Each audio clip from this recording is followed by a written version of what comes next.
Здравствуйте, дорогие друзья! Меня зовут Альбина Лазарева. Я создатель бренда Эталон Микс. Также я являюсь технологом этой компании, колорист перманентного макияжа и действующий мастер со стажем более чем 7 лет.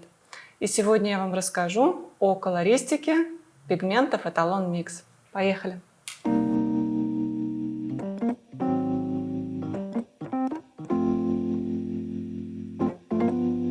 Зачем нужно знать колористику в перманентном макияже? Во-первых, очень важно знать химический состав каждого пигмента. Из знания химического состава складывается результат, который будет через время. В том числе нужно правильно научиться подбирать каждый оттенок под цветотип клиента, чтобы создать именно гармоничность образа, наиболее максимально подходящий под каждого конкретного клиента. Давайте сначала разберем часть пигментологии из колористики в перманентном макияже. Все пигменты разделяются на три группы. Это неорганические пигменты, органические пигменты и гибридные пигменты. Очень часто мастера перманентного макияжа называют гибридными пигментами те продукты, в составе которых есть органическая и неорганическая группа. На самом деле это не совсем верно. Гибридные пигменты – это отдельная группа пигментов.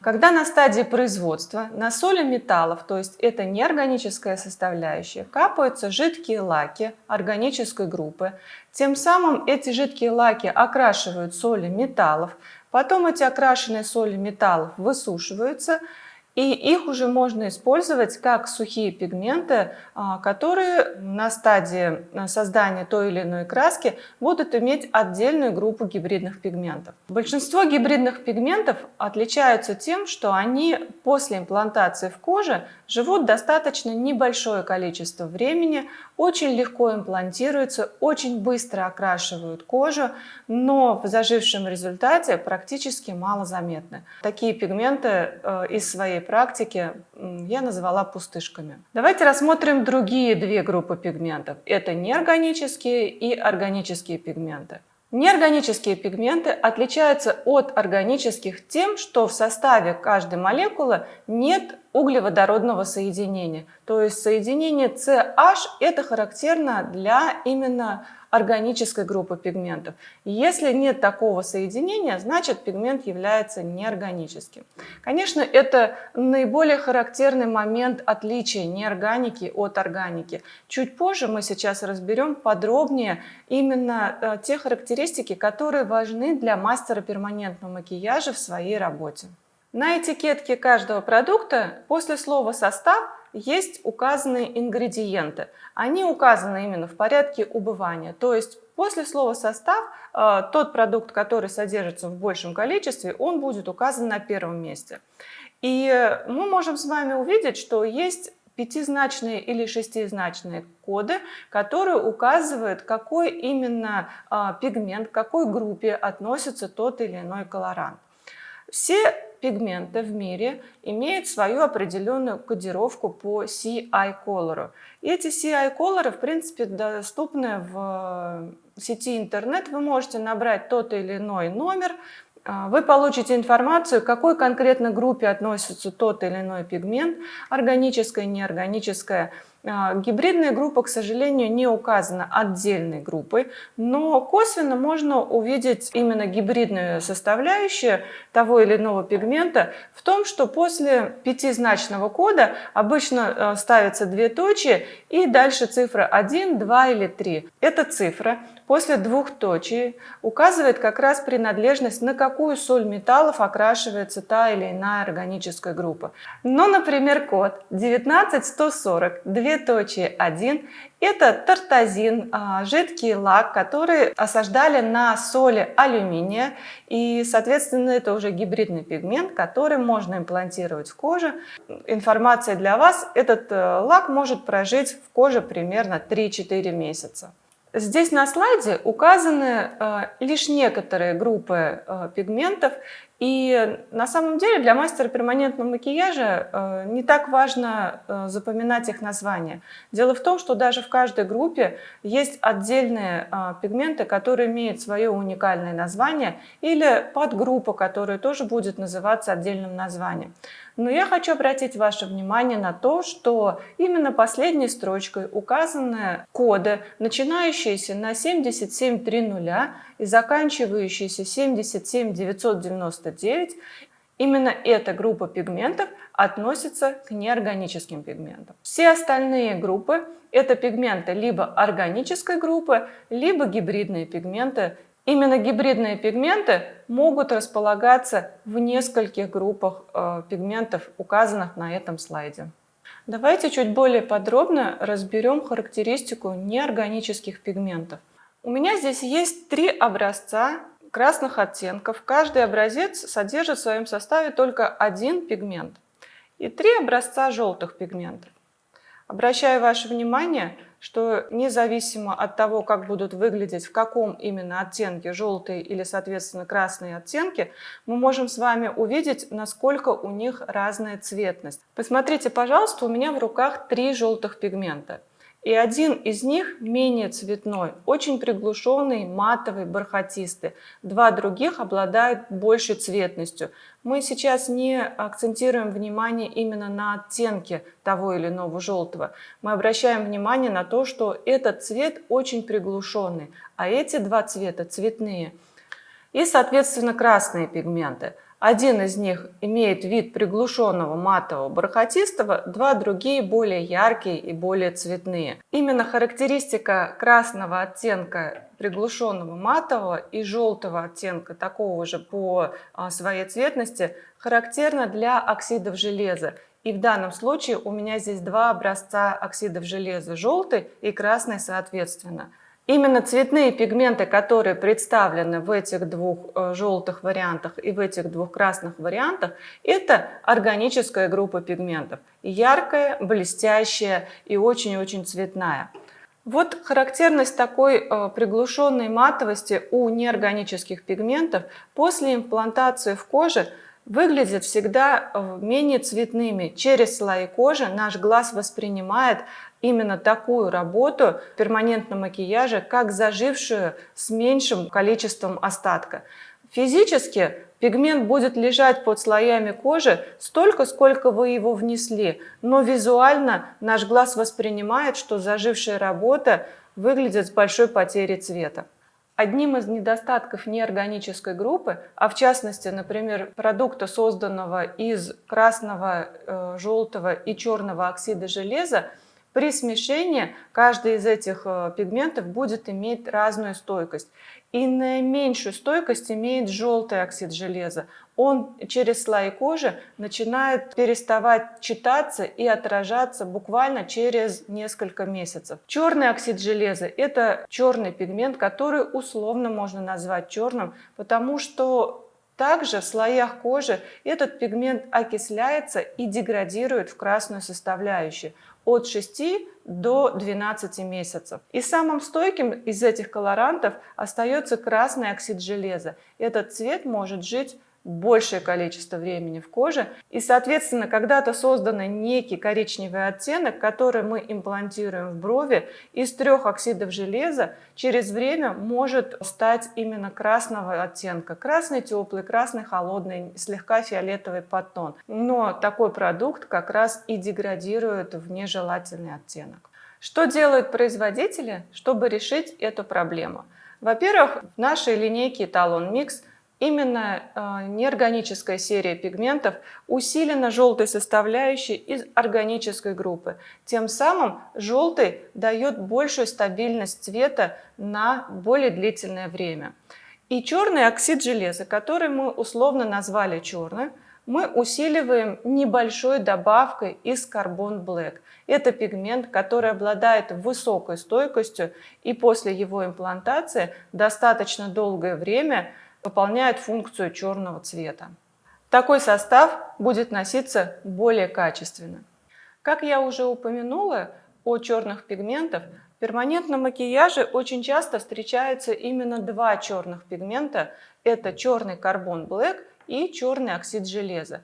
В чем отличие? Эти оба пигмента имеют код, начинающийся на 77. То есть эти 2 пигмента относятся оба к неорганическим пигментам. Но по своим характеристикам они очень сильно отличаются. Черный оксид железа, код 77499. Это, как я уже сказала, условно черный пигмент. Он живет небольшое количество времени в коже и окисляется до красной составляющей. Черный карбон блэк, его код 77266. Это пигмент, который очень яркий. У него характеристики яркости больше относятся к органической группе. Черный, яркий, блестящий. Его количество, имплантируемое в коже, будет долгое время отражаться в виде черного цвета через слои кожи. Но если вы положите этот пигмент глубоко в кожу, то вы увидите этот цвет больше в синем подтоне. Давайте теперь рассмотрим преимущества и недостатки органической группы пигментов. Как я уже сказала, эти пигменты обладают очень высокой цветностью. После имплантации в коже они выглядят цветными, и мастеру перманентного макияжа кажется, что после такой работы пигмента осталось больше, в отличие от пигментов неорганической группы. Поэтому мастеру перманентного макияжа нет необходимости более плотно укладывать пигмент, чтобы увидеть лучший остаток в коже. И именно корректоры – это те пигменты, которые позволяют изменить тот или иной оттенок в более благоприятный цвет, предпочтительные из органической группы пигментов. В органической группе существует большее количество пигментов, которые пригодны для производства краски для перманентного макияжа. И есть отдельно из желтых более теплые или более холодные цвета, из красных более светлые или более темные. Могут быть отдельно маджентовые цвета или отдельно оранжевые колоранты. В органической группе можно создать большее количество разноцветных оттенков, что не характерно для неорганической группы. Например, те же оксиды железа, они могут отличаться лишь очень небольшой разницей в цвете. И желтый оттенок всегда будет представлен примерно вот в таком цвете, и красный, соответственно, примерно вот в таком цвете. Из этого количества цветов очень сложно создать многообразие. Но у органической группы пигментов есть, например, такой недостаток, как такие пигменты плохо удаляются лазером. И именно работы, сделанные на основе органической группы пигментов, можно удалять лазером через 12 месяцев и больше. До этого мы выбираем только химический способ удаления. Именно через химический способ удаления мы снижаем концентрацию органической группы пигментов в коже, и только после этого мы можем использовать лазерное оборудование. Давайте теперь поговорим про коричневые оттенки и создадим коричневый цвет на примере гуаши. Гуашь нужно выбрать именно такую, чтобы черный цвет был не затемненный синий, а именно черный цвет. Красный оттенок должен быть не теплый и не холодный, то есть чистый красный оттенок. А желтый цвет вы не найдете без белил, то есть он в любом случае будет забеленный белым цветом, но тем не менее именно этот цвет нам и нужен для имитации создания коричневого цвета, как мы бы делали это пигментами для перманентного макияжа. Почему желтый цвет с белилами? Желтый оттенок – это очень светлый цвет, и его легко закрасить другими более темными пигментами. Поэтому белая составляющая в желтом цвете позволяет увеличить отражающую способность желтого после имплантации в коже или, в частности, рисуя гуашью на бумаге. В перманентном макияже такой прием тоже достаточно часто используется, обычно в сочетании с именно органической группой пигментов. Желтые органические пигменты очень часто для уплотнения собираются с белым диоксидом титана. Я хочу вам показать 3 оттенка коричневого цвета, и на примере этих 3 цветов я покажу вам роль каждого из этих 3 оттенков при создании коричневого цвета. И первый вариант я возьму, когда в равных примерно пропорциях я буду использовать черный, желтый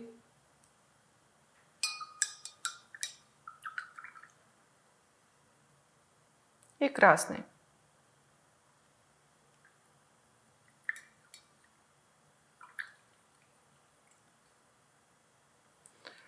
Ожидаемо этот цвет очень сложно назвать коричневым цветом. У него имеется коричневый подтон, но тем не менее при равных пропорциях черного, желтого и красного черный цвет будет доминировать над другими более светлыми цветами. И также существует в перманентном макияже. Если ваша краска содержит большее количество черного, то зажившая работа вряд ли будет в коричневом оттенке. Более того, если ваш клиент просит именно создать черные брови или очень темные брови, но при этом коричневые, физически это сделать невозможно. Чем больше черного в составе коричневого, тем темнее, но при этом холоднее будет выглядеть оттенок. То есть он уже будет не коричневого цвета. Следующий вариант мы сделаем с вами с меньшим содержанием черного.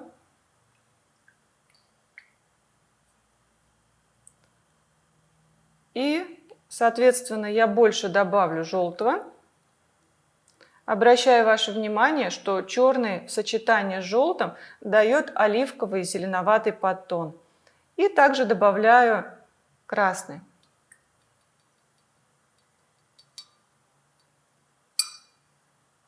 Этот оттенок уже выглядит более коричневым, средне-коричневым цветом. В данном случае содержание красного цвета создает нам более коричневый оттенок. Чем больше красного в составе коричневого цвета, тем более коричневый цвет.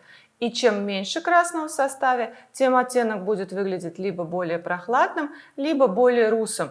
Сейчас мы создадим третий вариант коричневого цвета, где в составе этого варианта будет также небольшое количество черного, большое количество желтого и среднее количество красного.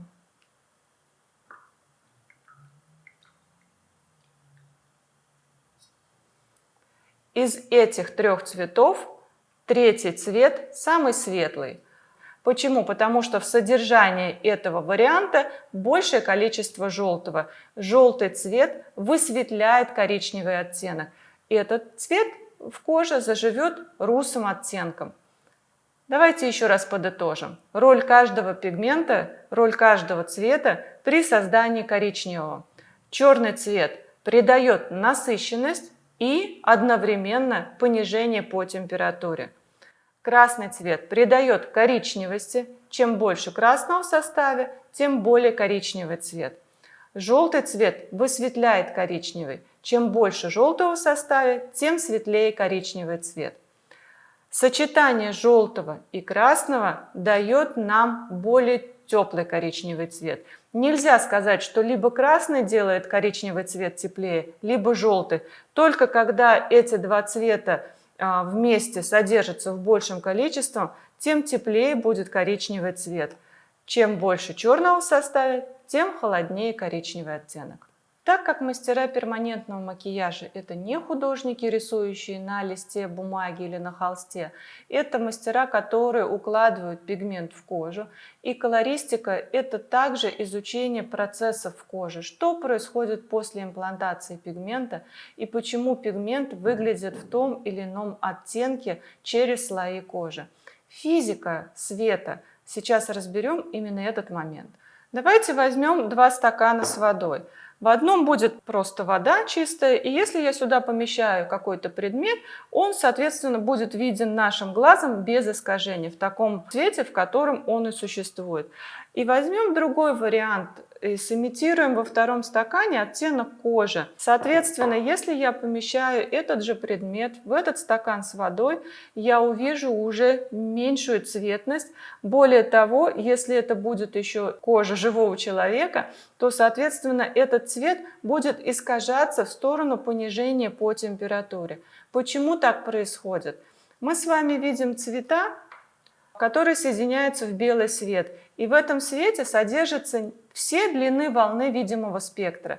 Обращаю ваше внимание, что лучи короткой длины волны – это лучи холодного спектра – фиолетовый, синий, голубой и зеленый. Лучи теплого спектра – это оранжевый и красный.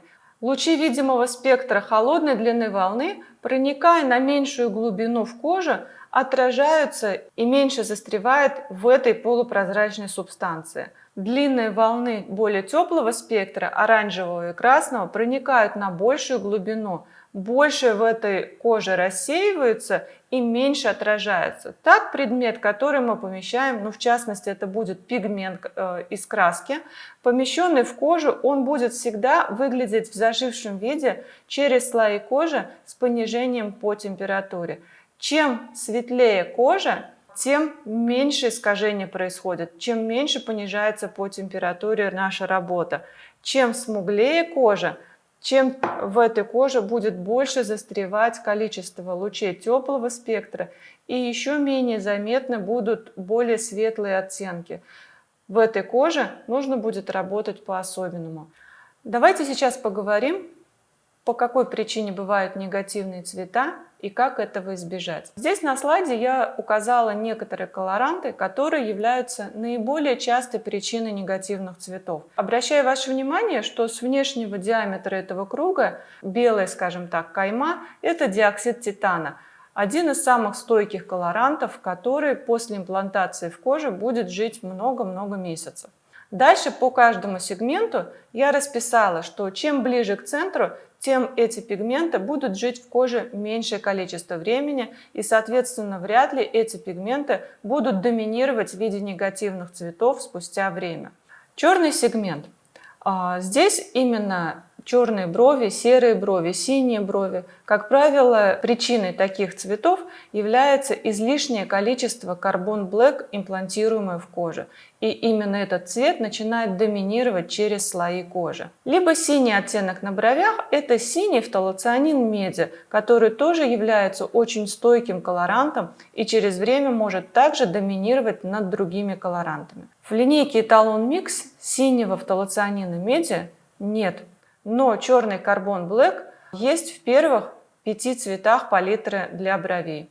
В данном случае, работая с этой палитрой, вы должны делать работу более мягко и воздушно. Не укладывайте эти 5 цветов плотно, иначе будет понижение по температуре больше, чем вы ожидаете спустя время. Carbon Black – это пигмент, который легко поддается лазерному удалению. Его можно частично убрать из кожи процедурой лазерного удаления. Черный оксид железа – это пигмент, который условно черный, и вряд ли он будет доминировать спустя время над другими колорантами, если продукт создан на основе черного оксида железа. Зеленые брови. Зеленые брови к вам клиент принесет в двух случаях. Либо это зеленый оттенок фталоцианина меди. Это тоже очень стойкий колорант, его код 74260, цвет, который доминирует над другими колорантами спустя время. И когда-то сделанные коричневые брови могут позеленеть спустя время. В линейке Etalon Mix такого пигмента нет. Но зеленые брови могут получиться у мастера после процедуры, например, лазерного удаления. Когда красные колоранты удаляются лазером, а остается в составе либо этот же зеленый фталоцианин меди, либо сочетание желтой органической группы и черного Carbon Black. Такое сочетание может тоже давать зеленоватый подтон. В этом случае негативный цвет нужно убирать химическим способом, то есть проведением процедуры ремувером. Желтые брови. Желтые брови к вам никогда клиент не принесет, если эти брови не подвергались процедуре удаления. Желтый пигмент не доминирует над другими цветами. Это светлый пигмент, который и в принципе живет меньшее количество времени в коже, чем другие пигменты. Или быстрее перестает отражаться через слои кожи, в отличие от более темных пигментов. Поэтому желтые брови к вам принесет клиент только в случае процедуры лазерного удаления. Желтый оттенок лазером видится плохо, либо не читается совсем. Желтые брови мы удаляем ремувером. Следующий цвет – оранжевый. Оранжевые брови к вам может принести клиент в случае, если работа была сделана оксидами железа – желтым, красным и черным. И, соответственно, черный оксид железа перестает отражаться через слои кожи спустя время, и красная составляющая начинает доминировать, окисляясь до оранжевого оттенка. В этом случае можно хорошо удалить лазером такой остаточный цвет, либо перекрыть, если в этом есть необходимость и возможность. Красные брови. Красные брови также могут быть связаны с тем, что работа сделана оксидами железа, красным, желтым и черным, и красный цвет начинает доминировать над другими пигментами через время. Либо красные брови могут получиться после процедуры лазерного удаления, когда красный оттенок доминирует над другими цветами.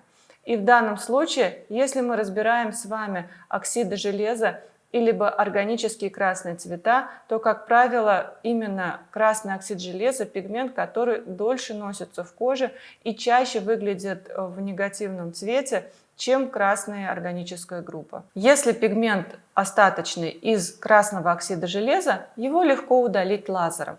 Если это органическая группа пигментов, то также можно провести лазерную процедуру, либо процедуру химического удаления. И у нас остался с вами фиолетовый оттенок. Фиолетовый цвет на бровях – это, как правило, оттенок, если он не подвергался процедуре удаления, то это оттенок ближе к году после процедуры перманентного макияжа, когда в остатке есть часть условно черного оксида железа и уже начинает доминировать красный оксид железа. Именно сочетание красного оксида железа с черным дает нам фиолетовый подтон. Либо это пигмент, коричневый цвет, который был создан на основе трех цветов. Стойкого черного, достаточно стойкого красного и нестойкого желтого цвета. Ну, например, того же желтого оксида железа. И оттенок деградирует в фиолетовый цвет. Мы получаем с вами фиолетовый подтон, который можно также попробовать удалить лазером, либо провести химический способ удаления. Давайте сейчас разберем с вами трансформацию цвета, не связанную именно с химическим способом, а та трансформация цвета, которая связана больше с физическим процессом, то есть с самой кожей. И почему бывают красные брови сразу после процедуры, либо на следующий день они становятся более темными, более насыщенные по цвету. И после схода корочки мы практически цвет видим в минимальном количестве. Его насыщенность увеличивается со временем. И что происходит с цветом к окончанию регенерации кожи? Давайте разберем. Для этого чуточку подробнее мы сейчас с вами рассмотрим строение кожи и какие процессы происходят в момент имплантации и после имплантации пигмента. Кожа наша состоит из трех слоев. Это эпидермис, дерма и гиподерма. Иногда гиподерму частично уже не относят к коже, относят к подкожной жировой клетчатке. Нам, мастерам перманентного макияжа, важнее знания эпидермиса и дермы. Именно в эти слои кожи мы и должны имплантировать пигмент. Эпидермис от дермы разделяется базальной мембраной. Это такая вот зигзагообразная, скажем так, мембрана, которая будет отделять эти два условных слоя кожи. И каждый слой, эпидермис и дерма, соответственно, будет еще также разделяться на определенные слои. Давайте посмотрим на дерму. Дерма у нас состоит из коллагеновых и эластановых цепочек. Это как каркас, который держит наш организм в том виде и в том состоянии, в котором мы существуем. Кроме того, в слоях дермы содержится большое количество капилляров кровеносной и лимфосистемы. Здесь также есть волосяные фолликулы, волосяные луковицы. Здесь также существуют потовые железы, сальные железы. И, как я уже сказала, эпидермис от дермы отделяется базальной мембраной. Все клетки эпидермиса рождаются на базальной мембране. Здесь нет капилляров кровеносной системы, нет капилляров лимфосистемы. Все клетки, рожденные на базальной мембране, проходят свой жизненный цикл от нескольких дней до нескольких месяцев, в зависимости от состава и функционала той или иной клетки эпидермиса. Давайте чуть подробнее рассмотрим, какие клетки эпидермиса существуют. Наибольшее количество клеток эпидермиса составляет клетки кератиноцитов, примерно 70-75%. Эти клетки носят функцию обновления и защиты нашего организма от обезвоживания и от бактериального и вирусного воздействия. Эти клетки жизненный цикл проходят всего за 5-7-10 дней. И именно мастер перманентного макияжа, когда проводит травматизацию и видит так называемую корочку, которая слущивается в процессе заживления, как раз наибольшее количество этой корочки и составляют клетки кераноцитов. Кроме того, в структуре эпидермиса существуют еще клетки, которые живут более длительное время. Например, одни из них – клетки Меркеля. Эти клетки отвечают за тактильный контакт. Когда мы прикасаемся к коже, либо воздействуем высокими температурами или низкими температурами, эти клетки подают сигнал мозгу о том, что происходит так называемый вот этот тактильный контакт. Эти клетки живут несколько месяцев в эпидермисе. Большой интерес для мастера перманентного макияжа будет представлять клетки так называемой лангерганза. Это, или проще говоря, дендритные клетки. Эти клетки отвечают за процесс фагоцитоза, тот самый процесс, который запускается после травматизации кожи. Независимо от того, будь то мастер перманентного макияжа нарушает целостность кожного покрова, или это может быть какой-то химический или физический ожог, например, нашей кожи. Алгоритм залечивания этого поврежденного участка кожи происходит одинаково аналогичным образом. Что именно происходит и как запускается процесс фагоцитоза? Наш организм воспринимает нарушение целостности кожного покрова именно через эту дендритную клетку. Происходит сигнал мозгу о том, что в данном случае идет нарушение целостности покрова и что организму нужно начать процесс, который будет минимизировать вот эту травматизацию. Когда мастер перманентного макияжа делает проколы иглой, именно в это время у нас происходит так называемая травматизация всех слоев кожи, на какую глубину будет проникать игла. И клетки, которые встретились на пути к этой игле, они погибают от травматизации и освобождается место для новых клеток процессом фагоцитоза. Этот процесс запускается таким образом. Капилляры кровеносной системы и лимфосистемы, которые в данном случае микрокапилляры находятся больше в спящем состоянии, когда кожа не травмирована, после травматизации начинает заполняться и выходить в межклеточное пространство. Что мы видим в первую очередь? Мы видим покраснение данного участка кожи после травматизации.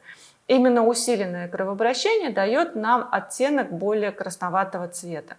Мастер перманентного макияжа продолжает травмировать этот участок кожи, и уже эта физиологическая жидкость может растекаться в межклеточное пространство, тем самым увеличивая это место кожи. Визуально это выглядит в виде отека, то есть приподнимаются слои кожи над другими нетравмированными участками. И если мы будем продолжать дальше травмировать нашей иглой, то через эти микропроколы эта физиологическая жидкость может поступать наружу, и тогда мы с вами увидим некоторое количество физиологической жидкости на поверхности эпидермиса.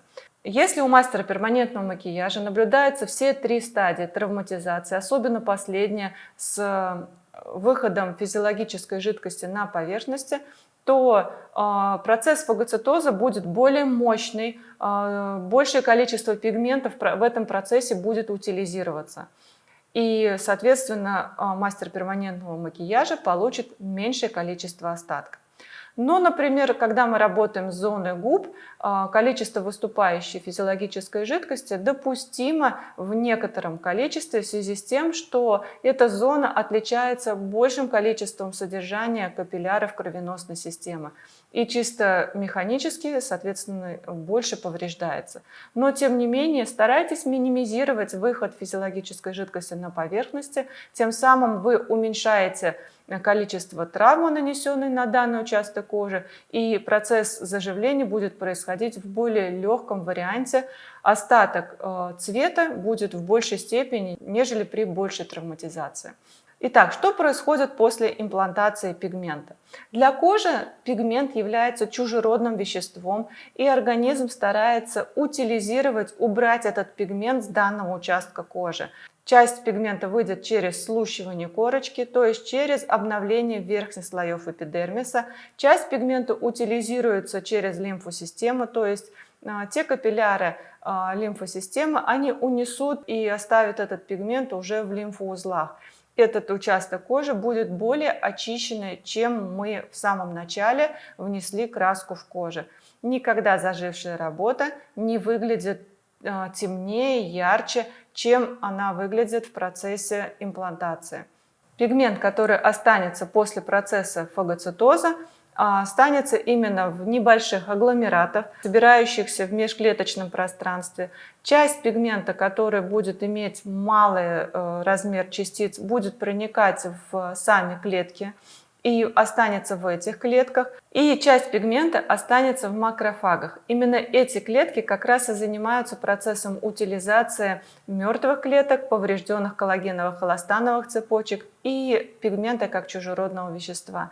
Процесс поедания, скажем так, излишнего пигмента и тот пигмент, который остается в макрофаге, этот макрофаг также погибает, его будет поедать следующий макрофаг. Вот этот процесс с поеданием макрофагов, он происходит практически все время, пока существует в данном участке кожи тот или иной пигмент. Мы видим с вами зажившую картину с тем остаточным цветом именно вот в таком вот варианте, когда часть пигмента в виде агломератов остается в межклеточном пространстве, часть в клетках и часть в макрофагах.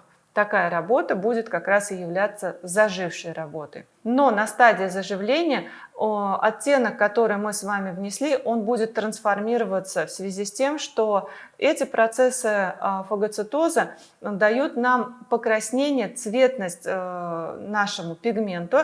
И с учетом этого покраснения наш глаз воспринимает на разных стадиях тот оттенок, который мы внесли, в несколько иных тонах. Когда мы с вами закончили процедуру перманентного макияжа, в коже продолжается усиленное кровообращение, нарушенные коллагеновые эластановые цепочки начинают залечиваться такими клетками, как фибропласты. Эти клетки на протяжении всей жизни в коже выстраивают коллагеновые эластановые цепочки. Через какое-то время сами их же нарушают и выстраивают новые коллагеновые цепочки. В процессе травматизации у нас количество нарушенных этих коллагеновых эластановых цепочек необходимо убрать за более быстрое количество времени, и фибропласты это начинают делать усиленно. Для этого необходимо количество питательных веществ с кровеносной системы. И вот это усиленное кровообращение в данном участке кожи дает нам искажение цвета. Сначала оттенок становится более темным, та корочка, которая собирается в эпидермисе из нарушенных клеток кератоцитов, создает более насыщенный темный цвет. После слущивания корочки через 5-10 дней, в зависимости от способности кожи к регенерации, слущивается, и мы с вами видим оттенок в очень слабом цвете. За счет чего это происходит? По сути дела, наш пигмент закрыт как будто плотной калькой. И эта калька – это те фибропласты, которые в данном случае утилизируют нарушенные коллагеновые цепочки. Именно вот эта ткань, она как бы по своим характеристикам закрывает наш пигмент более плотным коллагеном. Дальше фибропласты уже начинают обновлять заново этот более плотный коллаген на более прозрачный, тот, который был до травматизации кожи. И мы с вами начинаем видеть наш пигмент чуть более ярче, чем сразу после слущивания корочки. И на этом слайде представлена травма кожи, это на моей руке царапина, которая выглядит через месяц вот такой вот покрасневшей ореолой вокруг, и усиленное кровообращение как раз и будет искажать наш пигмент, если бы он здесь был. Через какое количество времени будет являться работа зажившей, и когда можно делать коррекцию. Если при вот таком вот искажении и усиленном кровообращении к вам клиент придет через месяц, вы примете ошибочное мнение о том, что пигмент зажил слишком в красноватом оттенке. Будь то брови, будь то губы или любая другая зона, искажение за счет усиленного покраснения принимается мастером как более теплый оттенок на той или иной зоне. Но если ваш клиент придет еще через 2 или 3 недели, это покраснение уйдет, мы увидим с вами истинную картину зажившего цвета перманентного макияжа. Только в этом случае мастер сможет сделать правдивый вывод о оттенке зажившей работы. Поэтому я призываю вас не брать клиентов на процедуру коррекции раньше, чем через 1,5 месяца. Существует условная формула для каждого клиента возраст плюс 10 в днях. Когда, например, клиенту 40 лет, то 40 плюс 10 получается 50. Через 50 дней можно взять такого клиента на процедуру коррекции. Но, например, клиенты одного и того же возраста могут выглядеть либо более моложаво, либо чуть более старше своих лет. Поэтому больше я ориентируюсь именно на внешний вид клиента, нежели на его возраст по паспорту. Поэтому правильно подбирайте время, которое необходимо на полное окончание регенерации кожи. Еще один вид клеток, который для мастера перманентного макияжа представляет интерес, это клетки меланоцитов. Эти клетки отвечают именно за определенный оттенок кожи.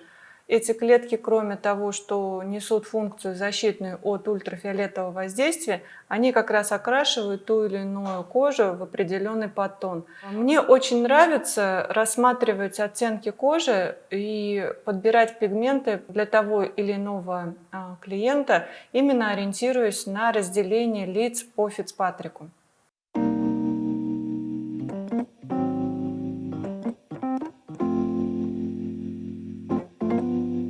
Каждый цветотип носит определенный цветовой код.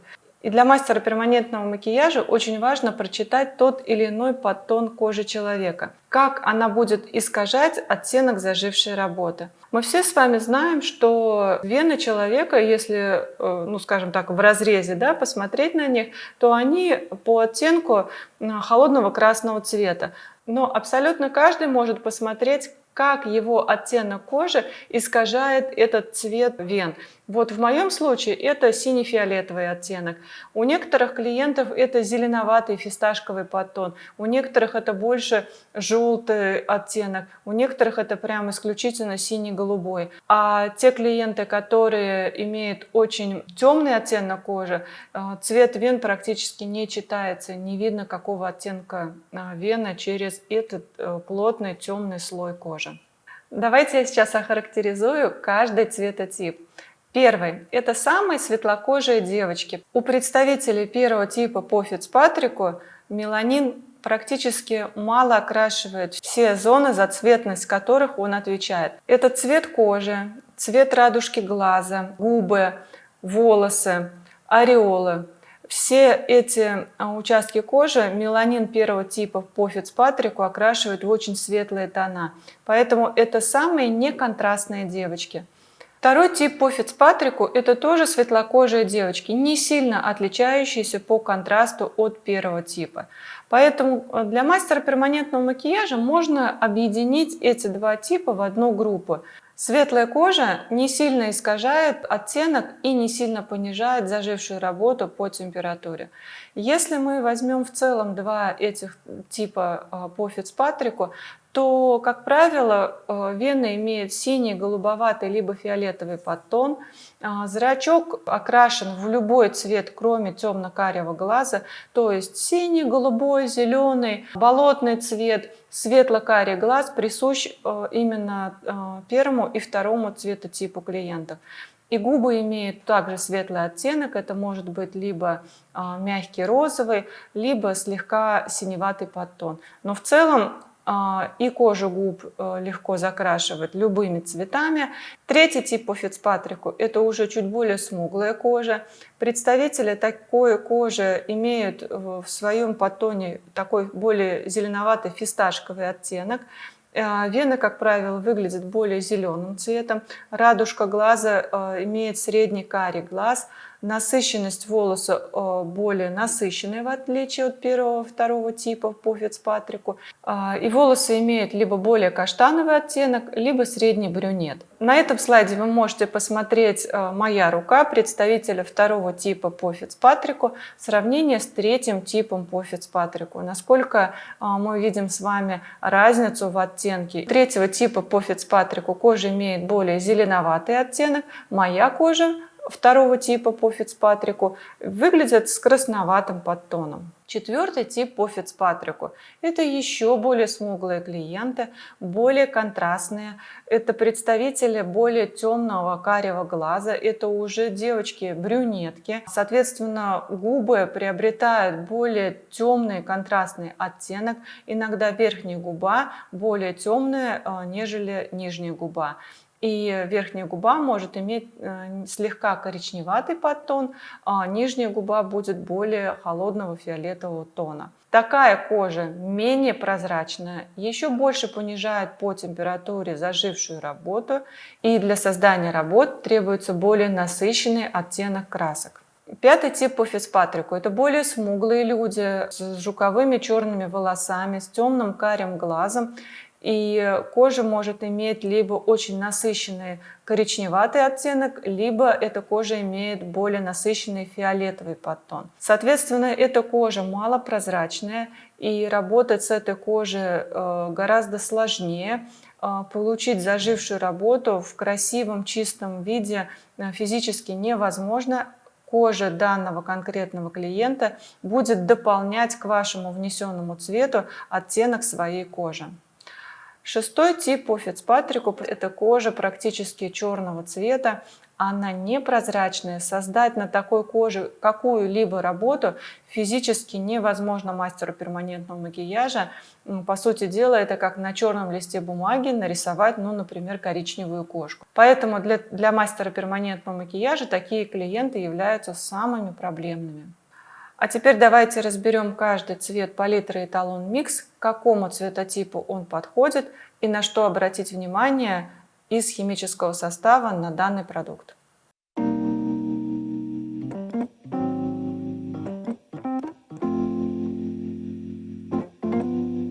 Давайте сейчас рассмотрим подробнее гибридную серию линейки Эталон Микс для бровей. Итак, номер 1 – лесной орех.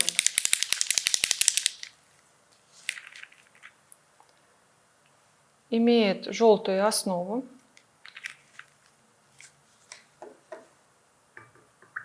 Наиболее подходящий цвет для первых 3 типов по Фицпатрику. В принципе, его можно использовать и на 4 типе по Фицпатрику, но чем смуглее кожа, тем менее коричневым будет оттенок в зажившем виде. В более легком напылении это будет более песочно-коричневый оттенок, в более плотном напылении это будет больше серо-коричневый цвет. Следующий номер 2, молочный шоколад. Этот цвет самый теплый из гибридных пигментов. У него оранжевая основа. Этот цвет хорошо подходит всем 5 типам по Фицпатрику. Например, обладательницам светлой кожи с рыжим оттенком на волосах этот цвет как раз даст гармоничность образа. Для более смуглых девочек этот цвет ляжет уже без излишнего тепла, средненасыщенным красивым коричневым цветом. Следующий цвет номер 3 – коньяк.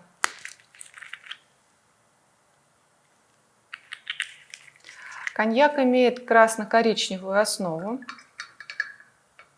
Этот оттенок для обладательниц оливкового тона кожи. Если ваш клиент имеет фиолетовые вены, например, такой красноватый оттенок кожи, как у меня, то, пожалуйста, коньяк не используйте для таких клиентов. Оттенок может зажить коричневым с фиолетовым подтоном.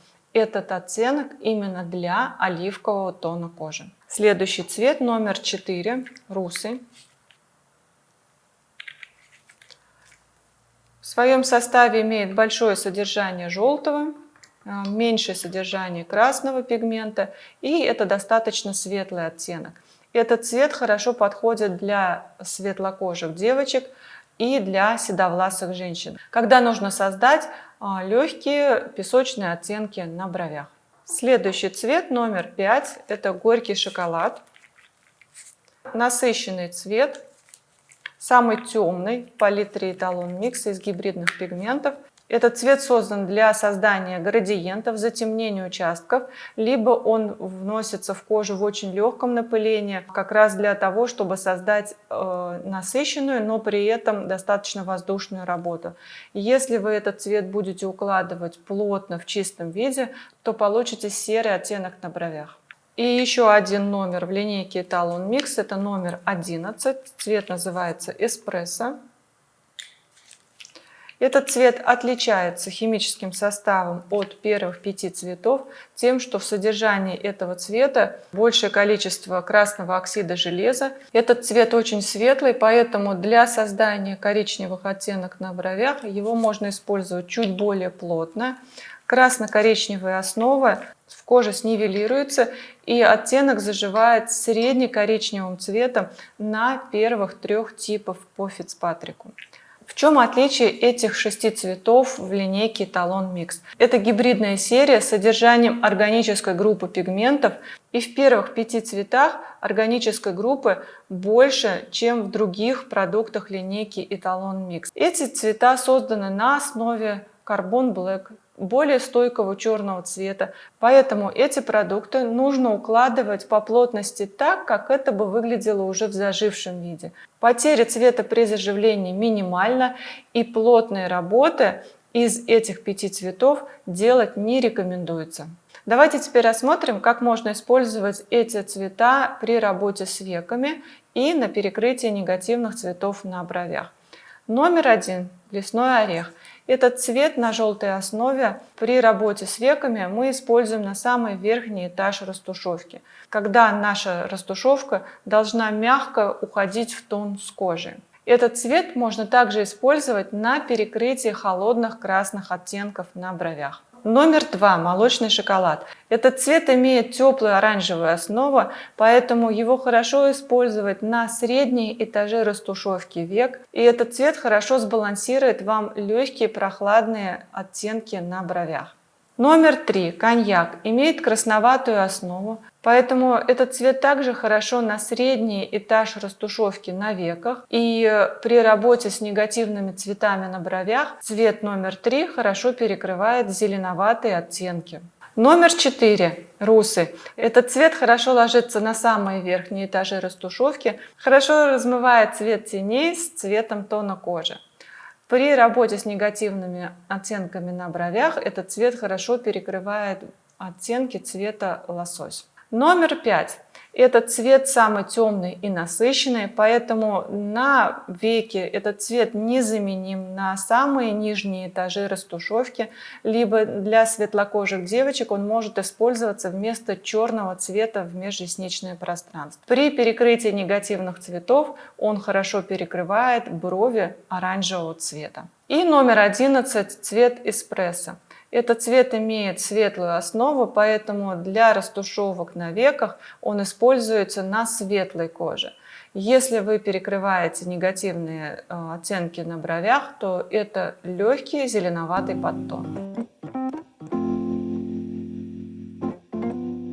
Минеральная серия линейки Эталон Микс. Хочу сказать ее преимущества. Во-первых, мы эти цвета тестировали больше года мастерами в разных регионах и странах и выбрали самый сбалансированный состав, который показывает спустя время лишь мягкое выцветание пигмента. Эти цвета достаточно легкие в укладке, и несмотря на то, что созданы на основе оксидов железа, то есть менее цветных колорантов, зажившая работа выглядит достаточно декоративно, в живом коричневом оттенке, и нет необходимости укладывать их очень плотно для того, чтобы увидеть остаток зажившей работы. Эти цвета созданы также по принципу первых 5 цветов линейки Эталон Микс и также имеют схожую основу с первыми 5 цветами гибридной линейки.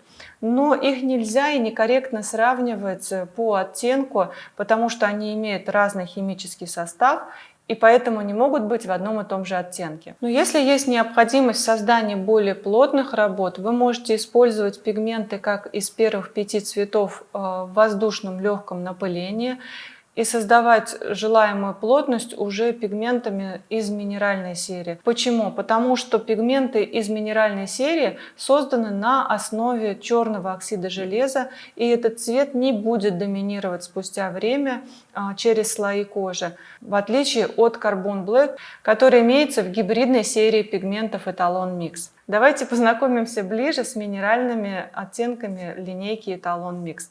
Номер 6. Пигмент называется Taupe. Он создан по типу лесного ореха номер 1. Поведение в коже будет отличаться в связи с тем, что в данном составе имеется лишь небольшое количество желтого органического пигмента, который имеет похожую цветность с оксидами железа. Именно такая цветность не позволяет этому желтому цвету доминировать при укладке пигмента. Вот так выглядит пигмент. Большое количество желтой основы. Оттенок номер 6 создан для первых 3 типов по Фицпатрику. Следующий цвет это номер 7, пекан. Это самый светлый цвет в палитре на желтой основе по аналогии с русом. Номер 7 можно использовать для светлокожих девочек, для блондинок, для седовласых женщин. И также этот цвет хорошо работает при растушевках век, как легкий финиширующий оттенок, придающий золотистый подтон вашей растушевки. Следующий номер, номер 8, тициан. Этот цвет самый теплый из минеральной серии. Имеет красноватую теплую основу. Этот цвет хорошо работает для создания теплых оттенков на бровях, либо для обновления слегка легких прохладных остатков на бровях. Этот цвет номер 8 можно использовать для 4 типов по Фицпатрику, начиная с первого. При этом на светлой коже мы получаем более тепло-коричневую зажившую работу. И при работе с более смуглой кожей мы получаем средний коричневый оттенок на бровях. Следующий цвет номер 9, сепия. Это оттенок по аналогии с номером 3, коньяк. Имеет достаточно насыщенную красно-коричневую основу. Может использоваться также и на светлой коже, и в том числе предназначен для шатенок и для брюнеток. Более насыщенный цвет с большим содержанием черного, с меньшим содержанием желтого, чем предыдущие 3 цвета, которые мы уже рассмотрели, дает красивые насыщенные работы на более смуглой коже. И последний номер, это номер 10, цвет называется арабика. По аналогии с горьким шоколадом, самый темный и прохладный оттенок в палитре используется для создания серо-коричневых работок и для понижения по температуре работы более теплых оттенков. При работе с веками, кроме номера 7 пекан, я не рекомендую использовать другие цвета минеральной серии, потому что укладка будет более длительная по времени и зажившая работа будет менее цветная, в отличие от работы гибридной серии линейки пигментов. Как можно сочетать краски между собой? Будь то гибридная серия или минеральная серия, все пигменты между собой можно сочетать в одну процедуру. Я не очень рекомендую вам именно в одном капсе смешивать пигмент гибридной серии с пигментами минеральной серии, потому что имплантация пигментов гибридной серии может быть чуть ускореннее, чем пигментами из минеральной серии. И вы будете в коже смешивать 2 цвета, которые имеют разные скорости имплантации. Если вы хотите сочетать пигменты из гибридной и минеральной серии, вы можете использовать в 2 разных капсах. И сначала положить необходимое количество, например, гибридного пигмента в легком напылении, и затем, как основная работа или как дополнительная работа, сделать пигментом минеральной серии до нужного уровня насыщенности. Таким образом, вы получите более красивую и сбалансированную работу с правильным необходимым содержанием того или иного цвета. Как можно сочетать пигменты между собой, смешивая, например, их в одном капсе? Я вам советую сделать смешивание пигментов с разного сектора. Например, это желтый сектор с красным сектором, то есть номер 1 с номером 3 или номер 6 с номером 9. Это может быть смешивание пигментов из красного сектора или теплого сектора, оранжевого с прохладным сектором. То есть сочетание номер 2 с номером 5 дает красивую серо-коричневую гамму. Или это смешивание номера 8 с номером 10 цвета тициан и цвета арабика. Тоже дает нам средне-коричневый оттенок. а также уже полюбившиеся многим мастерам так называемые трио, когда смешиваются краски из 3 сегментов: желтого, красного и прохладного. То есть, если это гибридная серия, это может быть номер 1, номер 3 из красно-коричневого сектора и номер 5 из прохладного сегмента. Это красивое сочетание либо в равных пропорциях, либо на ваше усмотрение дает вам возможность работать практически со всеми 5 типами по Фицпатрику. Если вы выбираете это трио из минеральной серии, то это может быть номер 6, номер 9 и номер 10. Такое содержание можно использовать также на всех 4 типах по Фицпатрику, создавая работы в зависимости от уровня насыщенности, либо более светлые, либо более темные. Мы с вами расписали цветотипы людей по Фицпатрику. Давайте теперь рассмотрим каждый цветотип, какой подтон кожи у него есть и какие из этих цветов рекомендуются при работе с данным клиентом. Первый, второй тип по Фицпатрику я объединила в одно целое, потому что такая кожа сильно не различается. Как правило, вены у таких клиентов имеют синий подтон, либо фиолетовый, в данном случае, как у меня. И в этой коже не хватает большого количества желтого. Для создания оттенка на бровях нам необходимо большое содержание желтого в составе коричневого. Это может быть либо номер 1, либо номер 4 из гибридной серии пигментов, либо это может быть номер 6 или номер 7 из минеральной серии линейки пигментов Эталон Микс. Следующий цветотип номер 3. Этот цветотип имеет зеленоватую основу своего подтона кожи, и, соответственно, в этой коже содержится большее количество черного и желтого, что дает именно этот оливковый подтон. И для создания коричневого цвета нам не хватает третьего, красного оттенка. Поэтому в данном случае, работая с этой кожей, нам необходима красно-коричневая основа. Из гибридной серии это может быть либо номер 3, как наиболее подходящий, либо это может быть номер 2, который позволит вам создать более теплый коричневый оттенок на бровях. Из минеральной серии это может быть либо номер 8, либо номер 9. Следующий цветотип номер 4 – это кожа еще с большим содержанием холодной составляющей, больше черного в составе, меньше желтого и еще меньше красного. В этой коже не хватает содержания желтого и красного. По сути дела, это оранжевый цвет. И, соответственно, таким клиентам нужна оранжевая основа коричневого цвета. В гибридной серии это номер 2, а в минеральной серии это номер 8. Для создания более темных оттенков на бровях вы можете использовать также сочетание и более теплого с более прохладным, но в этом случае, возможно, вам понадобится участие отдельно еще и оранжевого корректора, чтобы получить более теплую цветовую гамму. И пятый цветотип по Фицпатрику, то есть это очень темная кожа, насыщенная, которая сильно понижает по температуре оттенок зажившей работы, но через слои такой темной кожи не видны теплые светлые тона.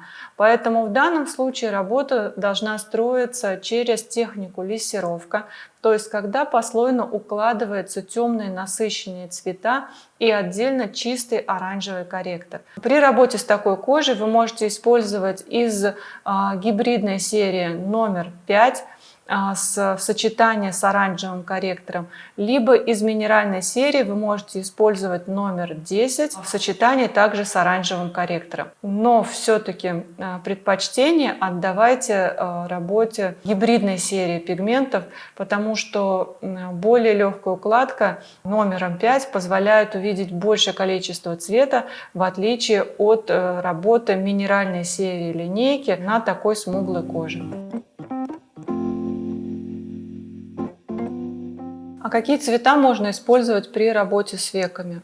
При работе с веками можно условно разделить на 3 этажа высоту растушевки на веках. И если мы работаем со светлокожими девочками или с девочками, у которых очень светлые реснички, то, например, работать черным цветом в чистом виде достаточно неуместно, потому что получается слишком большой контраст с оттенком ресниц, и такие ресницы выглядят визуально еще более светлыми на фоне черной межреснички.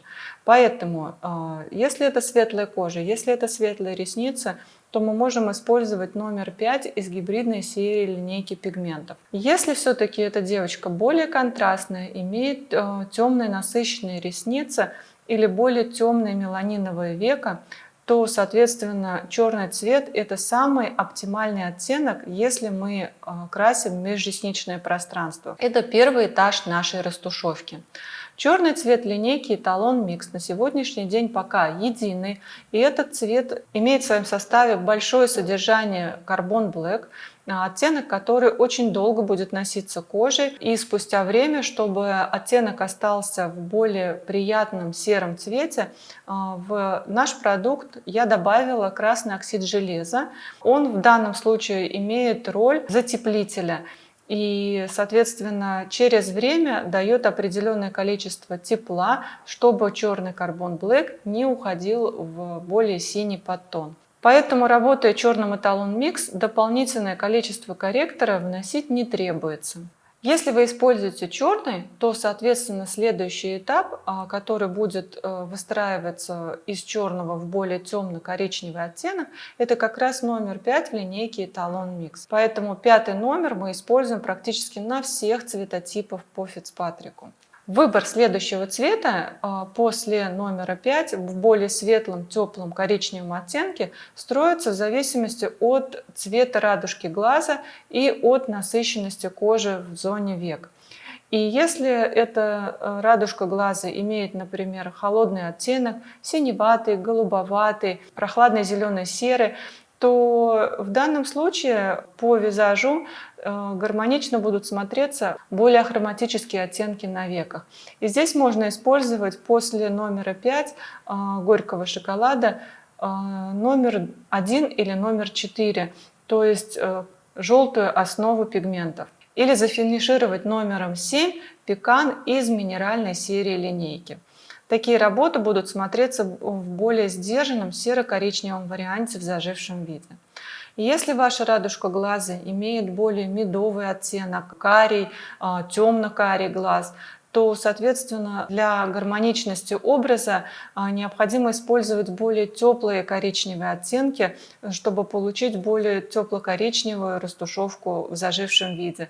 И тогда вы используете коричневые цвета либо из оранжевого, либо из красного сектора. Из гибридной серии линейки это номер 2 молочный шоколад или номер 3 цвет коньяк. Из минеральной серии в данном случае я не рекомендую использовать цвета. На светлую кожу с небольшим содержанием меланина можно на средний этаж также использовать номер 1 эспрессо. И, соответственно, самый верхний этаж – это оттенок, который должен хорошо встраиваться в тон с кожи. И, соответственно, это желтая основа. Из гибридной серии это может быть либо номер 1 орех для более меланинового века, либо это может быть номер 4 русый для более светлой кожи, либо это может быть цвет номер 7 пекан, который дает мягкую бархатистую дымку за счет своего химического состава.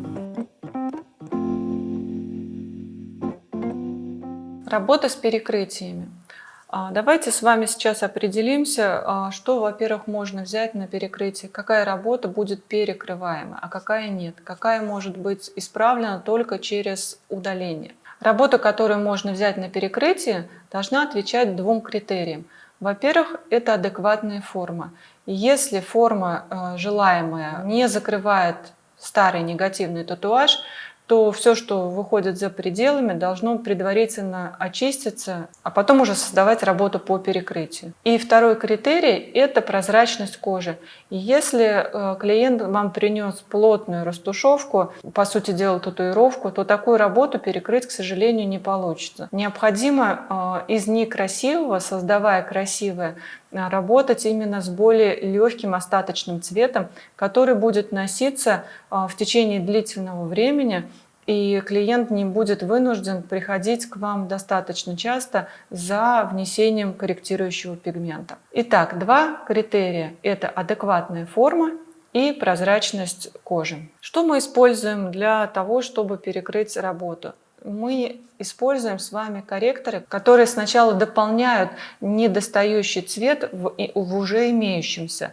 В этом случае корректоры у нас используются из линейки Etalon Mix на основе органической группы. Именно органическая группа пигментов позволяет сделать максимально легкое внесение корректора, и при этом зажившая работа будет иметь больший успех в связи с тем, что органические пигменты более цветные и им легче перекрыть негативную работу. Когда я говорю о качественном перекрытии, то это может выглядеть примерно вот таким вот образом. Зажившая работа за одну процедуру позволяет нам остаться в том же уровне плотности, но при этом изменить оттенок с негативного на желаемый. А какой алгоритм перекрытия мы можем использовать при использовании корректоров?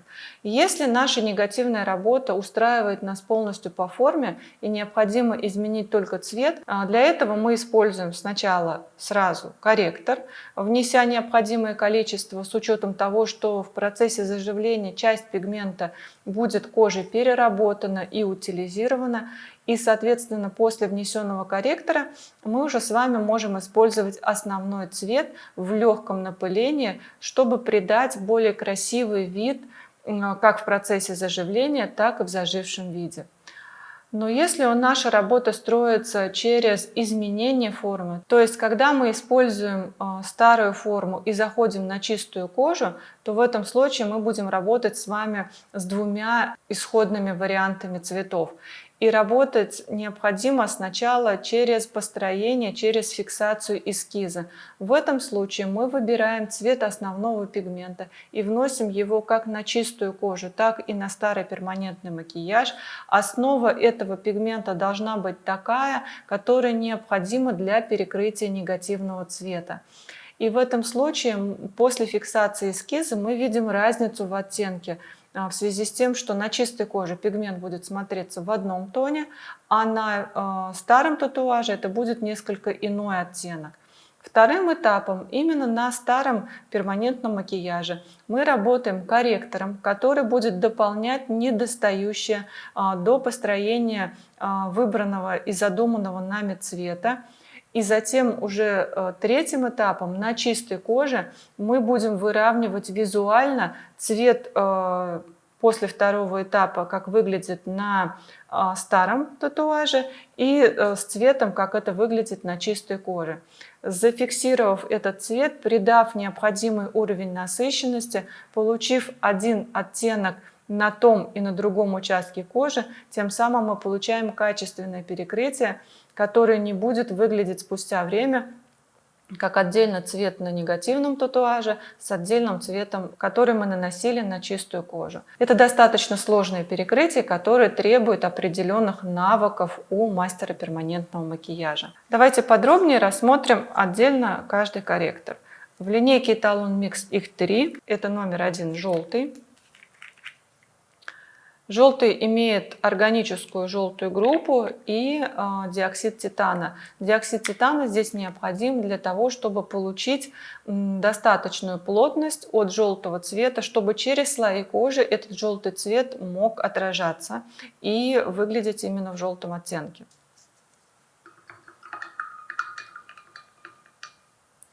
Вот так диоксид титана придает плотности желтому цвету, и наш предмет, помещенный в стакан с водой, не виден нашим глазом. Следующий оттенок номер 2 оранжевый.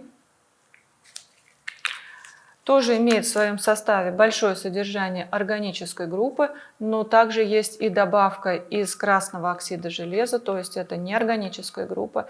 Пигмент очень яркий, имеет также хорошую укрывную способность, и в данном случае здесь органическая группа работает на краткосрочном периоде времени, то есть перекрывает здесь и сейчас, а красный оксид железа позволяет более долго держать вот то тепло из этого цвета и позволяет нам носить перекрытие более длительное время. И третий цвет, оттенок терракотовый. Это красновато-коричневатый оттенок с таким терракотовым подтоном.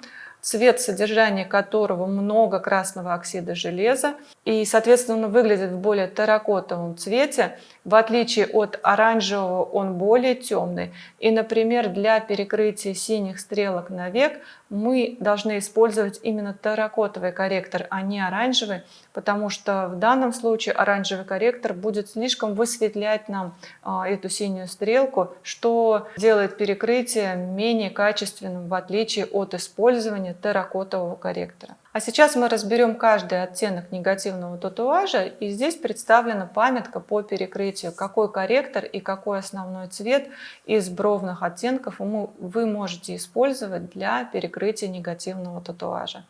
Например, для перекрытия серых оттенков на бровях мы используем оранжевый корректор и номер 2 молочный шоколад, либо номер 8 из минеральной серии, это цвет тициан. Для перекрытия зеленых оттенков мы можем использовать терракотовый корректор с большим содержанием красного. И, соответственно, из основной линейки это может быть номер 3, цвет коньяк. Из минеральной серии линейки это может быть также номер 8, цвет цициан, или номер 9, цвет сепия. Следующий цвет желтый. Желтый цвет не требует перекрытия корректоров, поэтому мы можем использовать сразу из основной линейки пигментов номер 3, цвет коньяк, или номер 9, сепия. В этом случае перекрытие будет закрывать желтый негативный оттенок. Следующий цвет оранжевый.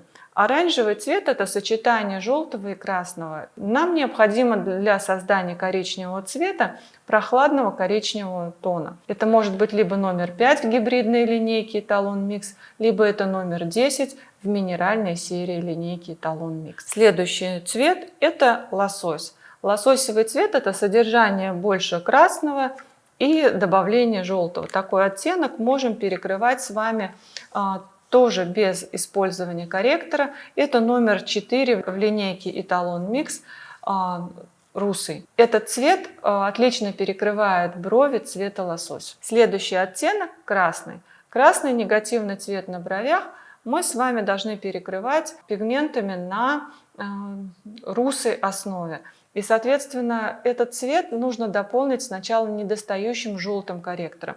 Поэтому на красные брови мы используем с вами желтый корректор и, например, номер 4 из гибридной линейки русый. Это сочетание хорошо перекрывает красные оттенки на бровях. Фиолетовые цвета на бровях. В этом случае надо определиться, сколько в составе фиолетового, красного и серого.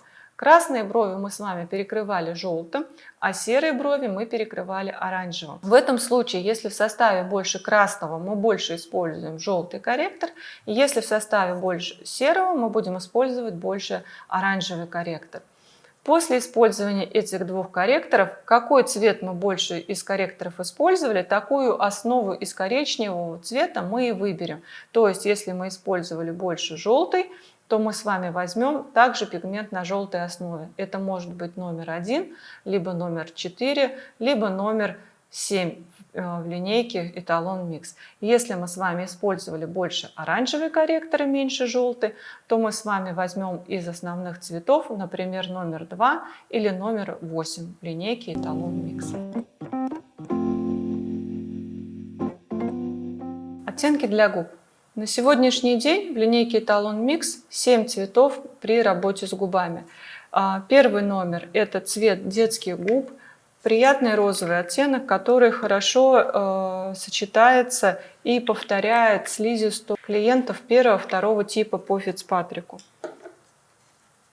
Этот цвет имеет среднее количество диоксида титана, то есть это не акварельный оттенок, но и не сильно пастельный. Для работы с депигментацией, с гранулами Фордайса этот цвет хорошо закрывает и выравнивает тон кожи. Следующий цвет, номер 2, более теплый, карамельный.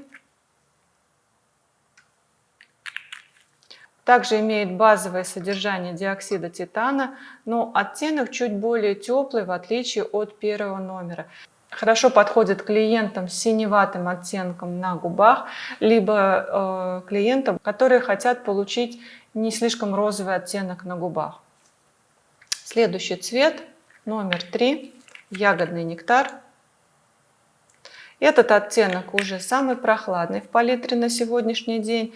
И этот оттенок имеет именно яркий розовый подтон с меньшим содержанием диоксида титана, что позволяет создать более акварельные работы, либо этот цвет хорошо работает на нейтрализацию негативных темных губ в сочетании с использованием корректоров. Следующий номер, номер 4, красный бархат.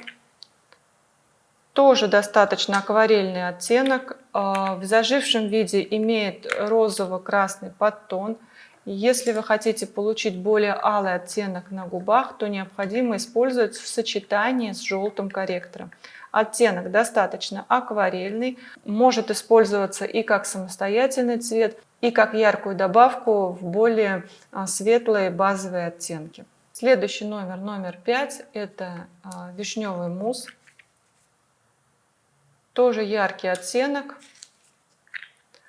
Также может использоваться в самостоятельном виде в акварельной технике, либо в сочетании и дополнении в виде яркой нотки для добавления в более светлые оттенки.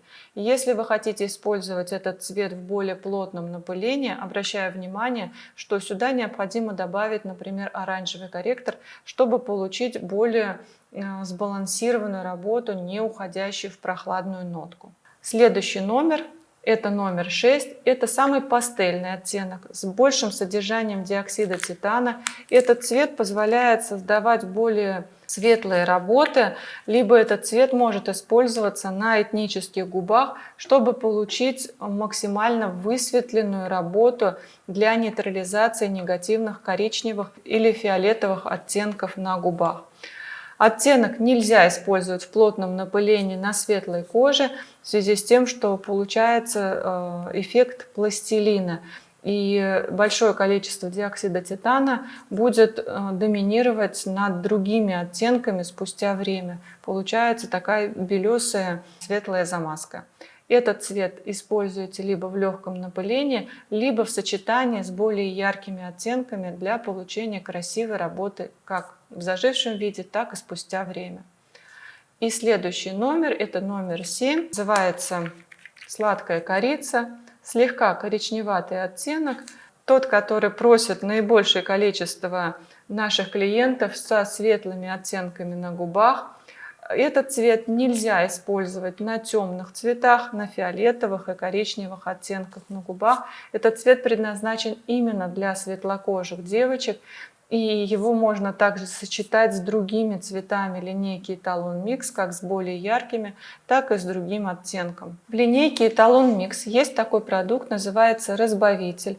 Он призван снизить концентрацию пигментов, и я его практически всегда использую при работе с губами и при работе с камуфляжной серией линейки. Разбавитель позволяет получить максимально бархатистый эффект в зажившем виде при работе с губами и с камуфляжем. Если мы с вами рассматриваем корректоры не только для работы на перекрытии, эти цвета можно также использовать для дополнения линейки Эталон Микс при работе с губами. И эти цвета позволяют нивелировать такие негативные природные оттенки на губах или просто получить дополнительный оттенок из основной линейки палитры Эталон Микс для губ. Ну, например, если мы сейчас рассматриваем с вами отдельно каждый корректор, то, например, желтый корректор – это нейтрализатор фиолетового тона на губах. Это оттенок, который может придать легкий персиковый оттенок или слегка затеплить прохладные оттенки, такие, например, как ягодный нектар или красный бархат.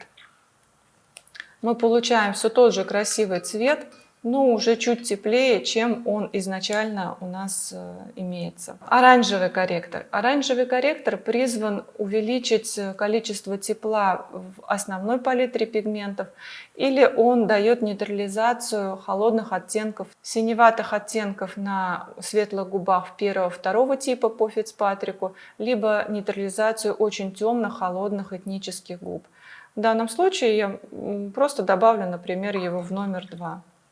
Мы получаем такой более кораллово-персиковый оттенок.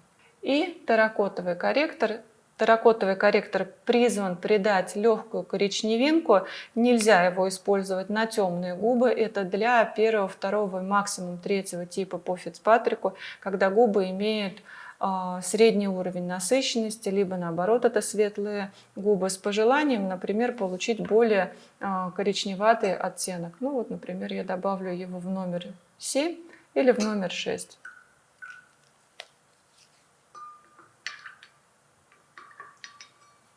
Мы получаем дополнительно красивые оттенки, которые также можно использовать в работе. Если вы используете корректоры на губах, то их количество составляет 1-2 капли на 8 капель основного микса.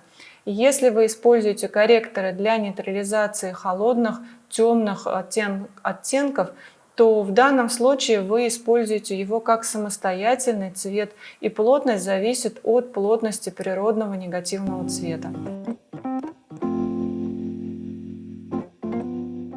Камуфляжная линейка пигментов Etalon Mix имеет 6 цветов.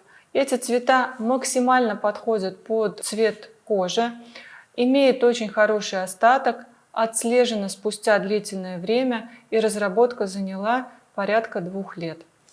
Номер 1 в палитре – это прохладная бежево-зеленоватая основа. Хорошо закрывает рубцы, применяется именно для такого оттенка кожи. Номер 2 – это теплый оттенок, он единственный теплый оттенок в палитре. Имеет желтоватую теплую основу. Номер 3 – это базовый цвет, бежевый, не холодный и не теплый, нейтральный по температуре.